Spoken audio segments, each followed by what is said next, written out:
Hi, everyone. Welcome to 3DU, Business of the Business with our special guest, David Vaughn.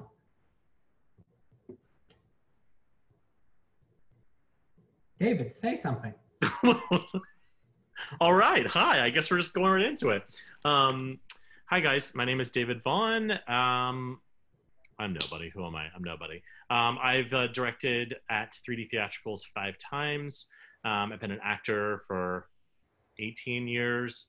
I've done quite a bit. I love teaching these kind of classes. I always tend to lean, while I am an artist and I love art, I tend to always want to lean towards the nuts and bolts of things when I talk about things, because I feel like it's often left out of class and university and stuff like that. So I know for me, it would have been very helpful to learn a little bit more about the business side of this, because I think we all go into this business with our eyes wide open and everything's so wonderful and magical. I'm going to be on Broadway. I'm going to be rich. I'm going to live in Midtown. And it's all going to be amazing.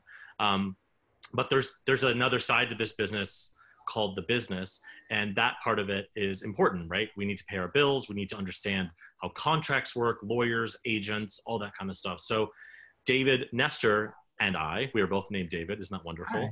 I'm David We Nestor. are going to kind of just lightly talk through kind of some of the various aspects of the business as it relates to actors mostly. We are going to kind of allow you guys to kind of reach out for questions as we go, instead of doing kind of a big Q&A at the end.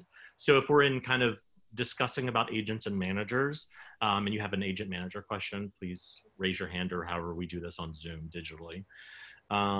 So I wanted to start with agents and managers. I think that's something as actors we obsess about. We think they are the gatekeepers, and if only I had an agent, I'd be on Broadway. Or what is an agent? What is a manager? So really quickly, the difference between an agent and a manager has kind of changed as the business has changed, but roughly, and I'm going to say this about everything I'm going to say, we're going to be as general as possible. I can't talk about every contract, about every kind of agent, but I'm going to talk roughly just in general terms. So agents, typically, their main job and their main function is to negotiate your contracts that you are hopefully getting. And they often are the ones who are also getting you auditions and facilitating that relationship. So I'll get an email from my agent and they'll say, hey, you had they're requesting a tape for Music Man on Broadway. Here's the information. Here's the pay rates. Here's how it goes. Here's how to get the tape to me. Great. We audition. Maybe Music Man's like, yay, we want you in the company.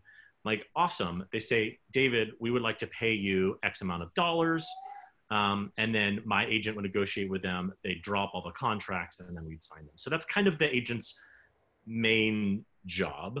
And managers is where it gets a little cloudy. Managers are intended to be a more longer term, longer looking representative, where they are thinking about your career as a whole and what kind of projects do we want to find. They are not, because they're not bonded with the state, they're not legally allowed to be agents, although, I don't know, it gets a little shady. Some managers act as agents. Some managers will get you auditions, will negotiate your contracts. But I think we all want to know, like, how do you even get them, right? So there's a lot of ways you can get them. You can mail them your headshot. A lot of them will have online submission forms where they'll say, if you want to be represented by us, submit your headshot and resume here, and we'll get back to you. They're not going to get back to you. But the one way you do, I mean, you can also do showcases. You can perform in a show, and maybe one will come to you. I'll tell you the way 90% of people get their agents. It's they have a client, somebody that is their client, who says, hey, I know this guy. He's amazing. Can I give you his headshot and resume? That's how everybody gets their agents. I'm just being honest. That's how it happens. So we talk a lot about, like, you know, being a good person and keeping, don't burn all the bridges and stuff. You will have a time when you need an agent, or you need to change your agents. And what you'll do is you'll reach out to your friends and your people in your community and be like, does anybody have a great agent they could walk my stuff into? That is how I suggest you get an agent. When do I get an agent? I don't know. get them when you can. I think a lot of times we think that they are the secret, that the thing that's missing to us being successful, and they're not. They're a tool, just like a lot of things, and they are something to help you get to where you need to be. But if you are not consistently booking jobs yourself, an agent is not going to do much for you. I think we often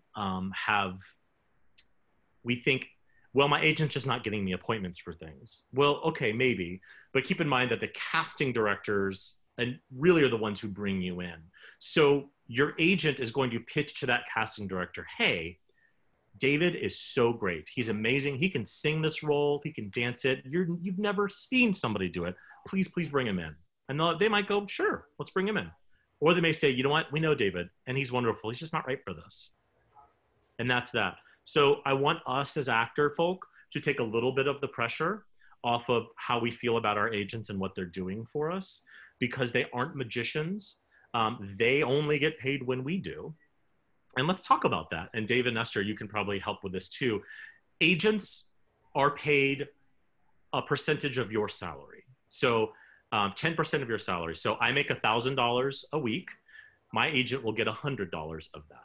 And that's how agents are paid.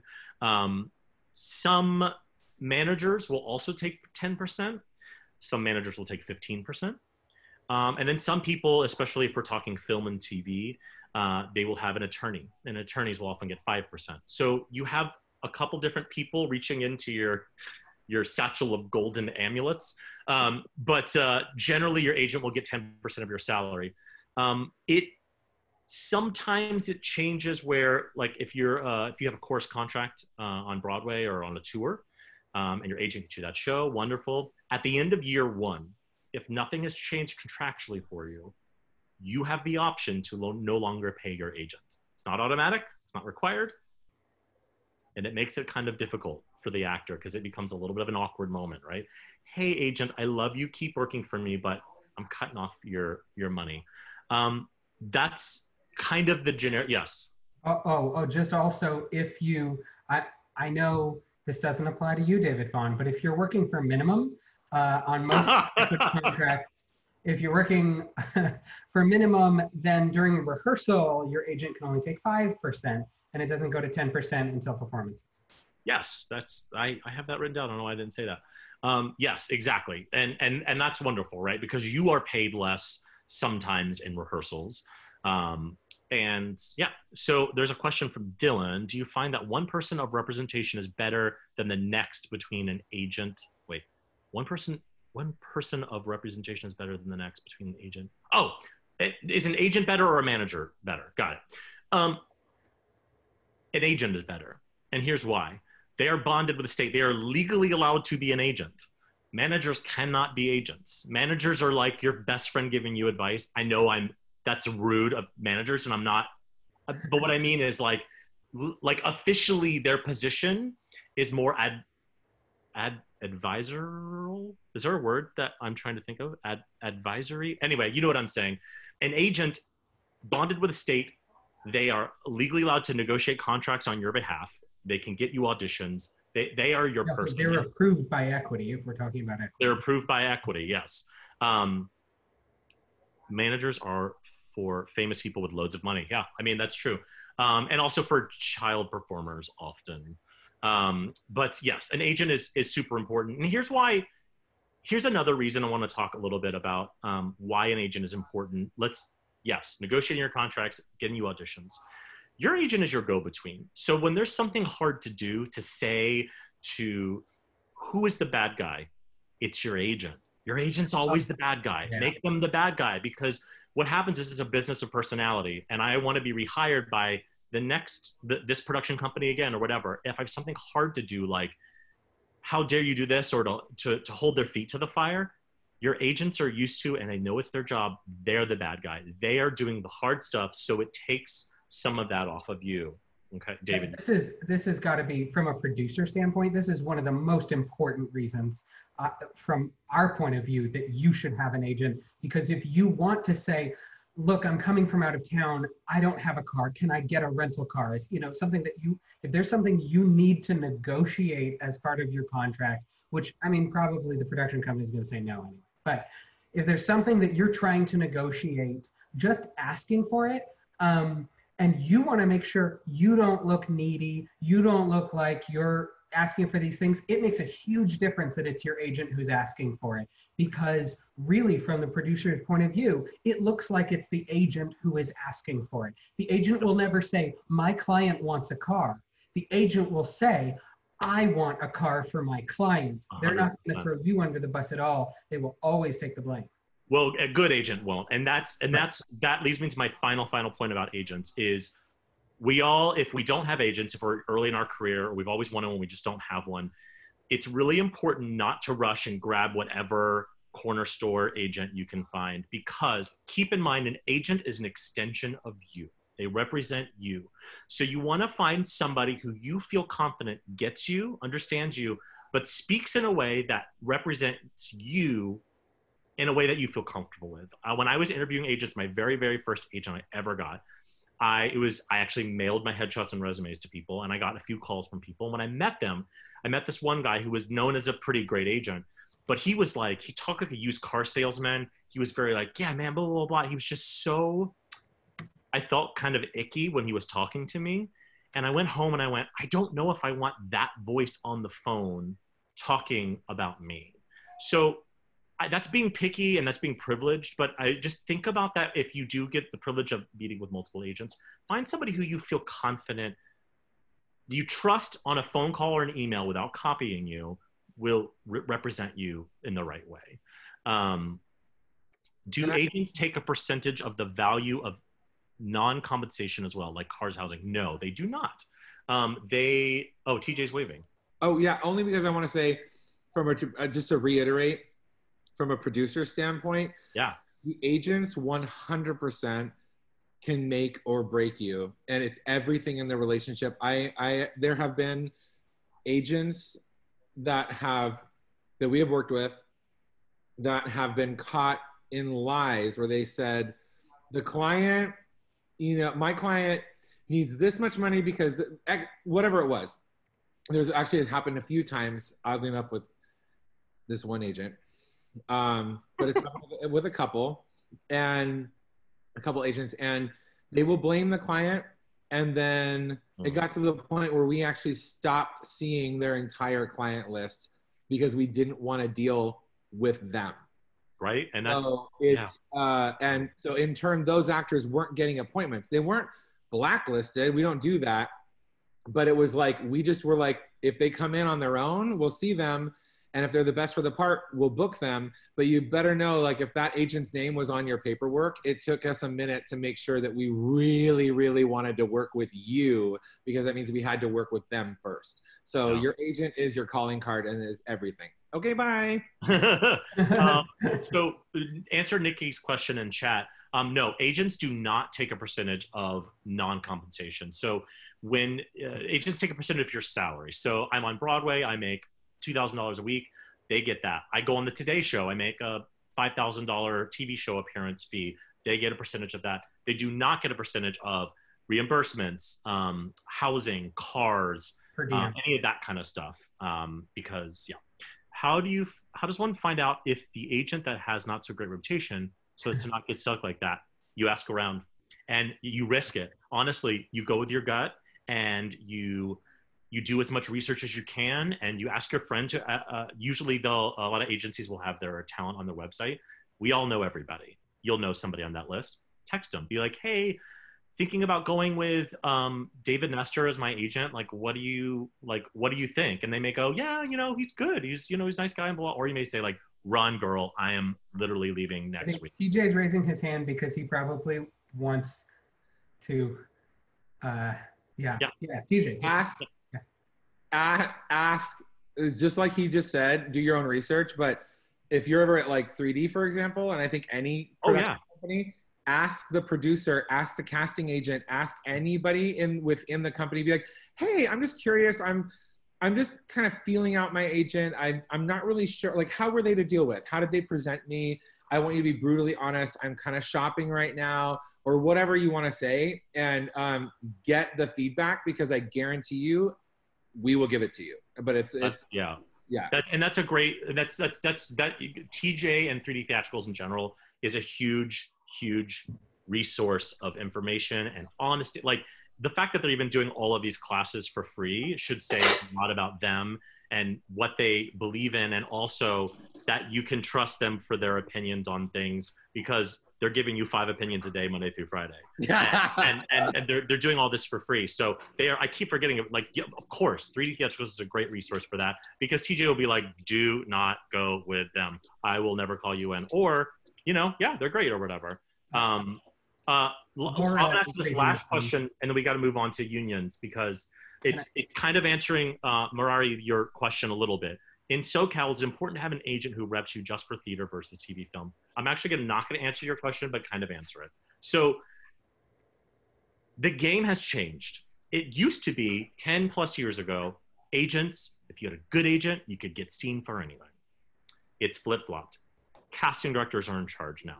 Casting directors are the gatekeepers. Now, agents still have power, and you're with William Morris, it's better than being with, Joe Bob or whatever. But casting directors bring in their own people all the time. Casting directors make the decision. When they get facts, oh my God, I almost said facts. Facts the list from William Morris. Here are the people we want you to see for Sideshow. They're going to, casting chooses who they're going to see. So make sure that you have great relationships with casting. Now, 3D has their own casting director, who's Amber Sneed. I know McCoy Rigby has their own casting director, Lindsay. So just make sure you have relationships with them as well, because they are also a gatekeeper. But so Murari, I don't think it's as important to have a theater agent in Southern California. It doesn't hurt, obviously, but yeah, that's my so should we move on to unions, Mr. Nestor? That's where I have more answers. Great. So let's talk about unions. So what is a union? Union, you've heard equity, there's SAG-AFTRA, AGMA, AGBA, IATSE. I mean, you could go for 100 million years with all the different unions. The union we're going to mostly talk about is Actors Equity Association, Union of Professional Stage Actors and Stage Managers, which is an interesting combination. But, they are the theater kind of professionals. So how do you get into a union? So for equity, there's a couple different ways. The main way people do, well, not one of the main ways is you get a job in a big show. You get a national tour. You get a Broadway show. I was very lucky. My very, very first show after college, I did the national tour of Saturday Night Fever. And day one, I just signed a contract. They're like, you're in equity. I was like, that wasn't that hard. Well, it's impossible for most people. I was super lucky, and that was super rare. There's also the EMC program, which is points. And David, do you want to talk about the EMC program, how you get into equity through that way? Yeah, I mean, that's when you're doing a show at a larger theater, but you get EMC, the Equity Membership Candidate Program. You get points for each week that you're working in a show at a large theater, even though you're not on an equity contract while you're there. And then once you get to 25 points, you can just join. And more to that point, once you get to 25, I think it is, right? It's 25 now, yeah. Yeah. You aren't supposed to work at any more of those large theaters anymore unless you join. In other words, unless that theater gives you an equity contract, they're not supposed to hire you anymore as non-union once you've done your 25 weeks. And that can be good or bad because maybe you want to keep working non-union. Yeah, especially if you're an actor who lives in a regional market and who wants to kind of stay there. Southern California is the obvious one, right, with 3D Theatricals. Decision to become equity or not is a huge one. I could guarantee you I could spend 2 hours talking about the pros and cons. I'm trying to be, again, very generic and very kind of New York City focused on this, just to kind of give us a rough idea. But yes, that is kind of the general ways you get into the union. Once you become a member of Actors Equity, you are no longer allowed to perform in without a contract, without a Actors Equity contract. And that's from a reading all the way up to Broadway.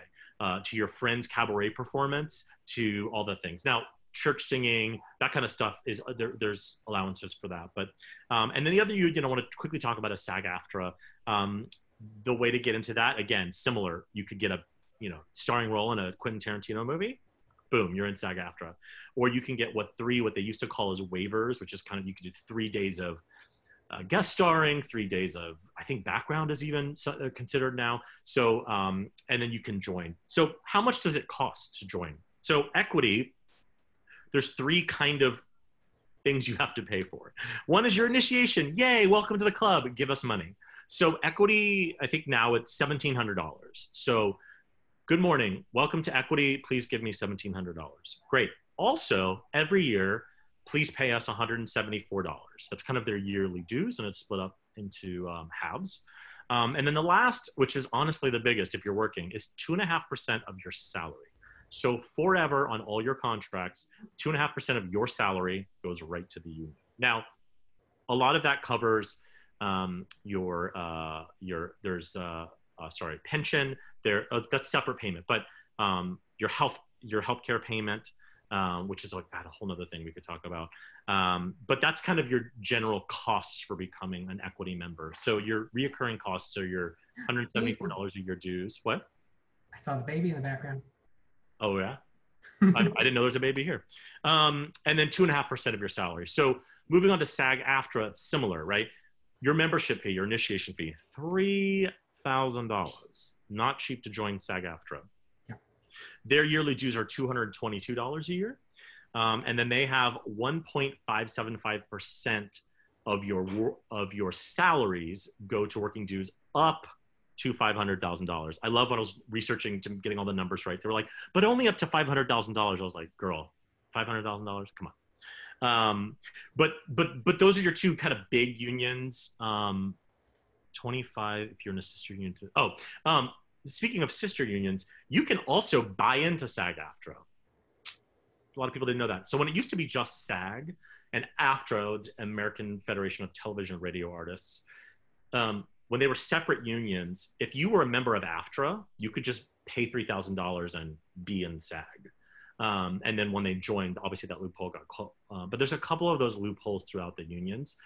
Don't rush to join these unions. That's a good question. I'm surprised hasn't come up yet. But when do I join equity? When do I join SAG? When you do. And I know that's the worst answer. And TJ is obviously popping on because he wants to answer it. But I hate, because I love to be real honest and real concrete. Not simple. But this is one of those things where you join when it's the right time. And when is the right time? When you've gotten all your points and you are booking consistently at big theaters, when you feel like you're competitive in those markets. And sometimes that's never. Maybe you were meant to always do non-equity theater in your town or whatever. Maybe you want to do an equity show, but you don't want to have to pay all the money. Don't rush. There's these loopholes. You can do whatever you want. Don't rush, because once you're in that pool, you're in the big boys pool. Yes, Mr. Dawson. Oh, I want to say, like, seeing a lot of talent and seeing a lot of people, we're in a highly competitive market in LA because there's so few jobs, and maybe even fewer jobs when we all come back from this, right? So it's really, really, really, really tough because we are very saturated out here, and not every company has the same amount of contracts. Not every production is full union. Most people have like 3 contracts or 8 contracts. And then there's some companies that, have obviously a lot more than that. But making sure, to reiterate what David said, that you are ready to join. These unions are not auditioned, and they should be, because not everybody is we see so many people like who are SAG, got their SAG thing from vouchers, being on X amount of movie sets or getting a line or a feature thing. And so they get their SAG card and then they buy into Actors Equity, or they're performing at a theme park under an AGVA contract and then they buy into Actors Equity. And it's, there are friends of mine who have done that, who are like, I don't care if I never work again, but when I do, I want to be paid X amount. I want to be paid, something that will afford me to be able to not have to also work at Starbucks. You know what I mean? But even now, regional theater, man, you still have to work at Starbucks even when you are equity. It's like it doesn't pay that well. And so, and even now the equity theaters are now paying their non-union actors minimum wage. So all those wages have gone up, but it's just make sure you don't, it's such a personal decision, but make sure you're not getting these, when you're asking your friends or colleagues, that you surround yourselves with people who are really going to be honest with you and are not afraid to tell you no, because people who are just like, yeah, you're the best, you're sometimes people are like the worst people to be asking, because they just are your friends and they're not going to tell you like, maybe you should wait. And I will say one last thing. If you're ever thinking to move to New York, never move without your equity card. You'll have the most miserable experience of your life. Yeah. You'll never get seen, and you will hardly. That's my next thing, is moving to New York City. That's such a great segue. Transitions by TJ. Okay, yes, bye. transitions by TJ. So again, like all of these classes, guys, we could go on for years and years and years and weeks and weeks and weeks. Please. Oh, what I usually say at the beginning, I believe in giving back. I will answer any questions you ever have. Please reach out to me. I'm at David FM Vaughn across all platforms on the internet. Reach out to me with any questions you have. I'm happy to answer them. So transition TJ. We're moving to new. Is TJ pinned right now in that position? That's amazing. Let's talk about moving to New York City and kind of the business of that. So moving to New York City is kind of, I think, what a lot of actors kind of dream about, is like the ultimate goal, right? It's where everything is. It's blah, blah. So moving to New York City is wonderful and it's amazing. I think every one of you who wants to do it should do it. On the kind of therapeutic side of things, don't ever be like, I don't know if I should move because what if I fail? Yeah, fail. You should be failing every day. I want you to fail every single day at something. New York City will always be there. Go, do it. If it doesn't work after a year, come back. Maybe go back again. People go back and forth between New York and LA their entire lives. There's no shame in that. But if you're going to move to New York City, I want to be real honest about money, okay? You need to move to New York City with a minimum of $10,000 in your bank account. And honestly, I'd say 15. And here's why. Apartments. New York City is very expensive. Now, if you're going to like move into a friend's bedroom in a blah, blah, blah, blah, and you only have to pay $800 a month, and that's great. Awesome. This is not the conversation for you. I want to talk about, I'm going to move to New York City and I'm going to get my own apartment. It's just going to be a little studio. It's going to be really cute, but it's not going to be that expensive. I just want to have my own place. So let's talk about that. Let's talk about you getting your own studio. So let's say your own little studio is $2,000 a month, which is super cheap and you'll never find a studio for that. But let's say it's $2,000 a month. So New York City has broker fees. You got to have a broker to find that apartment for you. So that's going to be 1 month. So that's $2,000. Then you have a security deposit, which is 1.5 months. So that's $3,000. Then you have your first month's rent, right? So that's $2,000, which is the rent.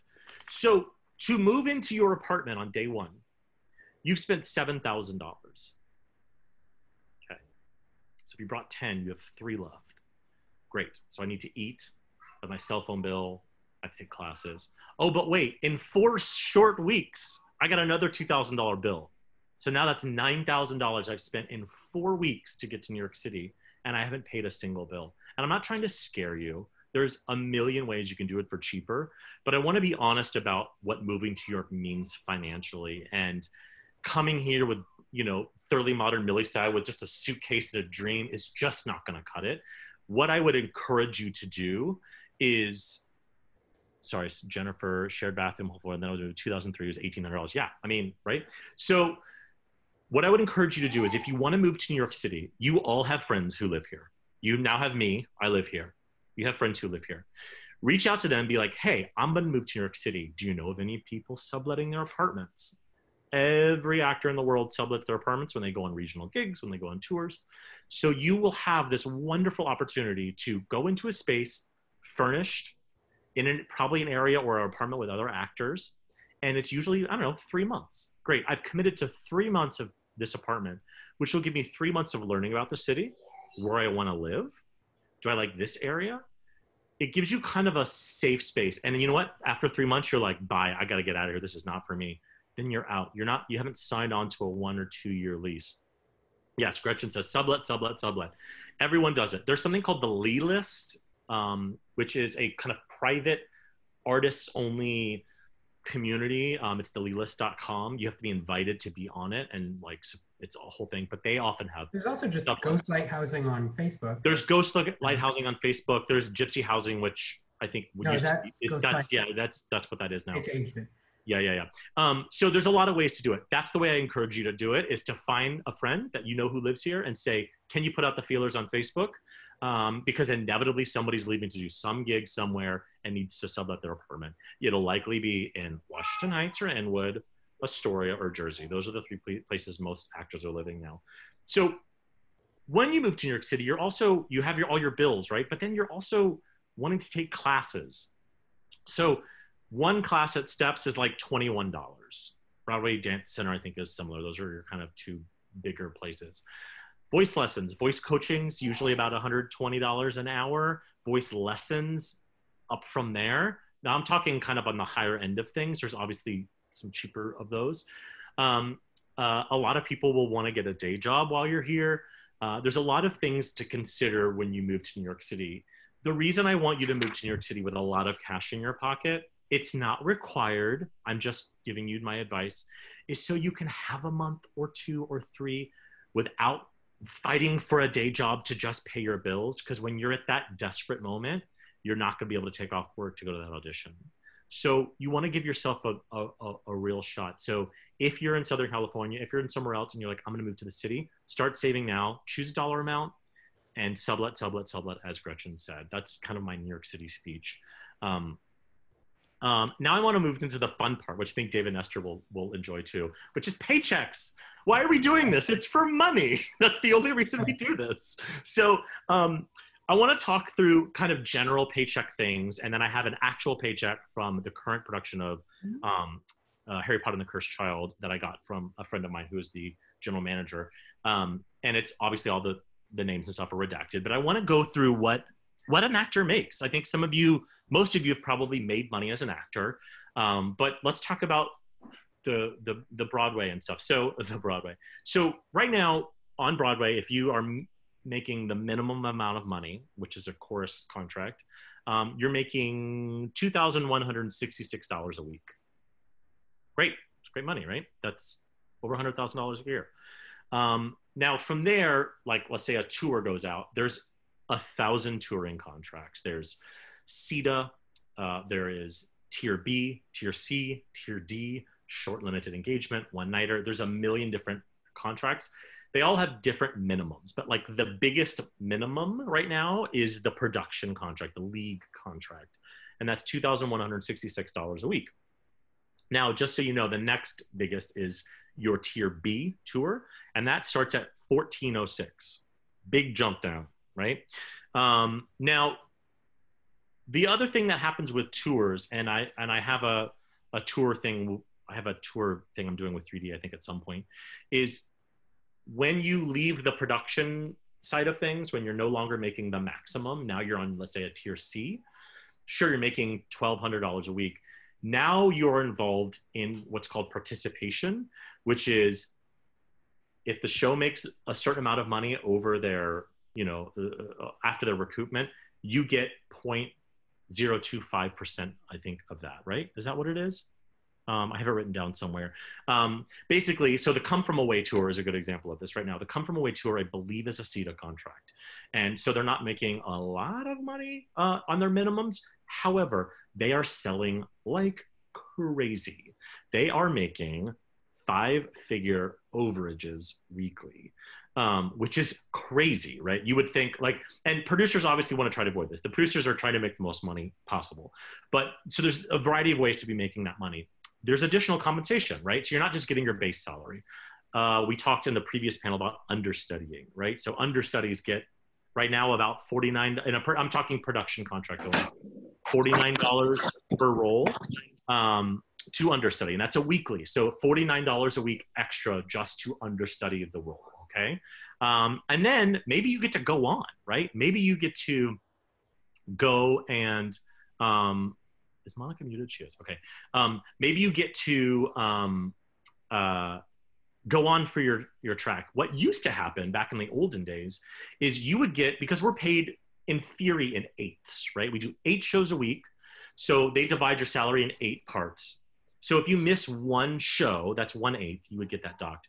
When you go on as an understudy in a production contract, you used to get 1/8 extra of the salary of the person that you're understudying, right? So I am, wow, only 10 minutes left. How is that possible? Holy crap. So I'm understudying a huge star who makes tons of money. Yeah, because when I go on, I get 1/8 of their salary. Isn't that amazing?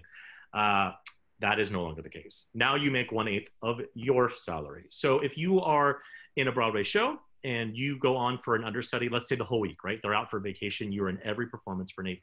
You have now doubled your salary that week. You've made $4,300 for that week.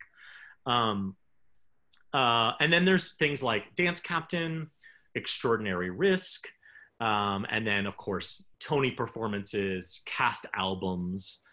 You get a participation in, which by the way, nobody ever makes money from the cast albums. There's a lot of different ways to get the kind of additional compensation. But now let's talk about the horrible part.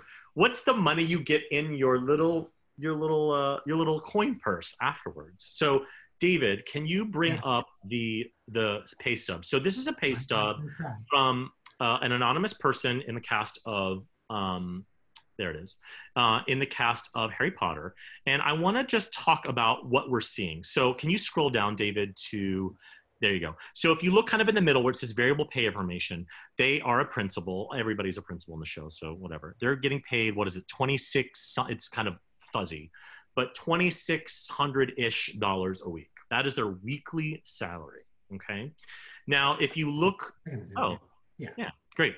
So 2691.20. So that is their weekly salary. That is what they are contractually getting. So if you go over to the right, now we have above there is overtime performance, sick leave. None of that happened this week for this person. So now we get into our taxes. Yay. So this person is paying $475 a week in federal, $167 FICA. You see all of those broken down. This person, by the way, I spoke to the general manager this morning, is not putting money into their 401ks, which we'll talk about a little bit.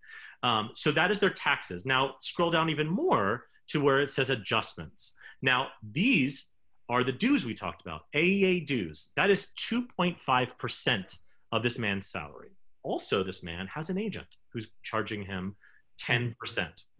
Also, this person has a manager who's charging him 10%, right?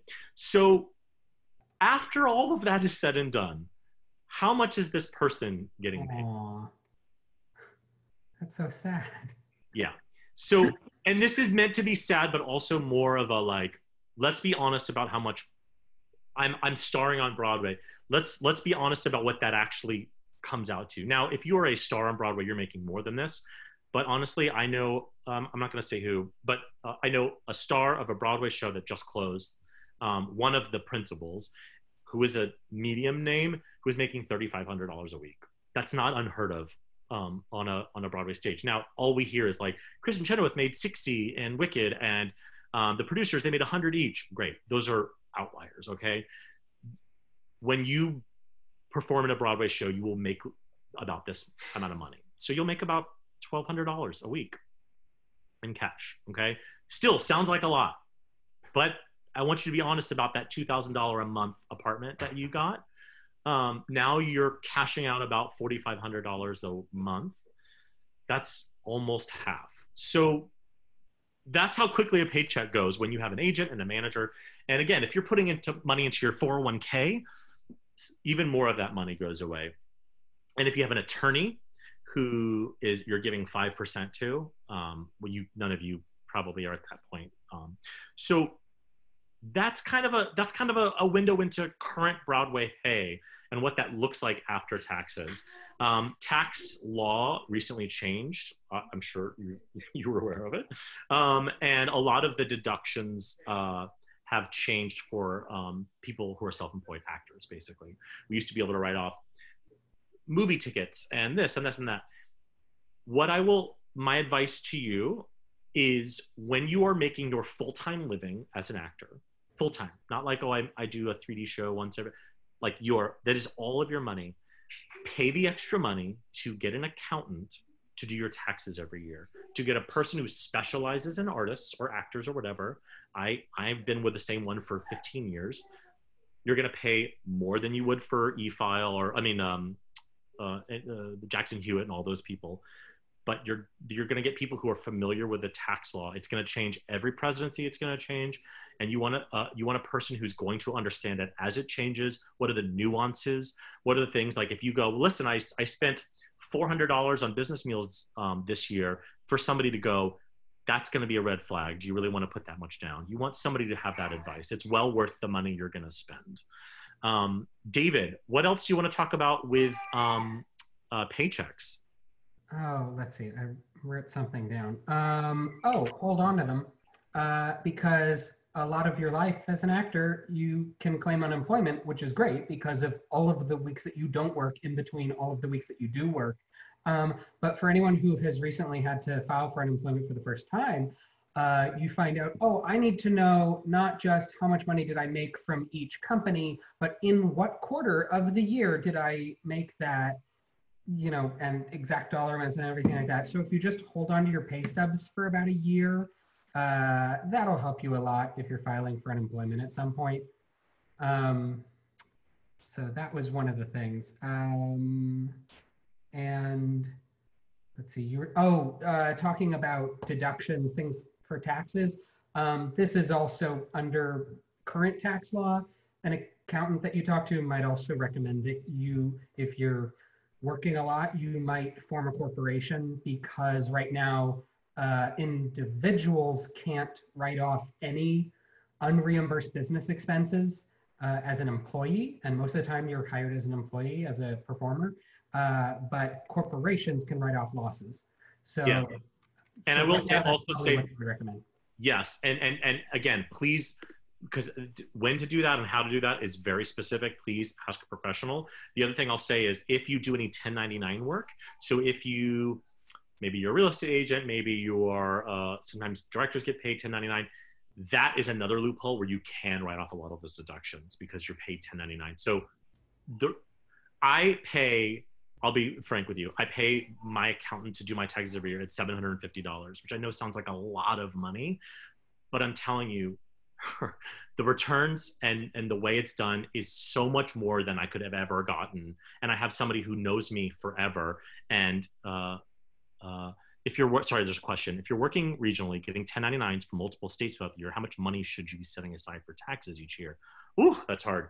And does AB5 affect any of this? David, I'll let you answer that. When in California, AB5 makes everyone, you have to be an employee for almost everything that you do as a performer. But honestly, for a lot of what you do as an actor doing theater, you're already supposed to be paid as an employee. But yes, if you still could be paid as an independent contractor, that would help you be able to write off losses that way. But if you're in California, that is now even more difficult. As far as your state, what I would say is, so you're always going to pay the state that you live in. You will get credits from those states, and then those will be paid into the state you live in. So it's a little bit of just like moving money around. So what I would say is just determine what your state's tax rate is, and use that as the kind of number to set aside. Ignore each individual state. It gets so complicated, which is why I really recommend you having a professional, because they can sometimes move things around in the way that you want the insider information to go. Really quick, I want to talk about tours in the last little bit, and then any questions you have, please raise. So tours where you make all your money. The most money I've ever made has been on tours. Why? We can get into a lot of reasons. So on tours, you have a different world where you have to live in hotels. You have to travel by air or bus or whatever. So there's all these other things. If you're in a production contract tour, you get per diem, which will cover your hotels and cabs and food, basically, right? They will pay for your flights. They will arrange all of that. Now, if you're doing a CETA tour or some other tiered tours, sometimes they flopped it where now the producer will pay for your hotels and your per diem is reduced. But right now, if you're on a production contract tour, Your per diem is $9.52 a week. I believe it's somewhere around there, which sounds like a lot. But again, hotels, not cheap, $150 a night usually. So that's going to eat up most of it. So I'm being told we have to wrap up. I have so much more we could talk about. Please reach out to me anywhere on social media at David FM Vaughn. The last thing I want to say, and my piece of advice for you as far as business is concerned in this business, is live in the middle. And what that means is when you are making tons of money, live as if you're not. So when you're not making tons of money, you can live in the same way. It takes a little bit of the volatility out. If you make $250,000 a year and then zero for 2 years, you can kind of live a little evenly. So when you make the big money, and I know all of you will, please, please, please don't let that go to your head. And please find me anywhere on the internet. Well, not all the places because you don't want to see some of the things. And thank you guys so much. Yay, David Vaughn!